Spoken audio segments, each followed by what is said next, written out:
भाई लोग नमस्कार। जी हाँ दोस्तों, खेसारी लाल यादव जी का बहुत ब्लास्ट लेवल का गाना रिलीज़ होने वाला है। जी हाँ दोस्तों, गाने का नाम है बर्फ़। जी हाँ दोस्तों, इस गाने को गाए हैं खेसारी लाल यादव जी और नेहा राज जी। दोस्तों बात करते हैं, इस गाने को लिखे हैं आप लोग का चहेता राइटर पवन पांडे जी ने।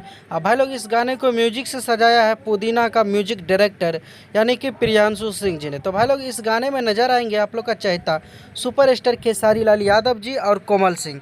भाई लोग गाना काफ़ी लाजवाब का है और ये वीडियो जो है बहुत जल्दी रिलीज़ किया जाएंगे आप लोग के बीच में बालाजी रिकॉर्ड के माध्यम से।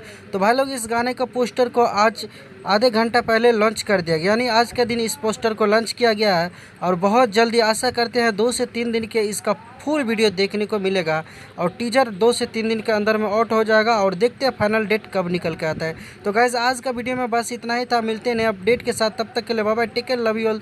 देखते रहिएगा भोजपुरी चिप।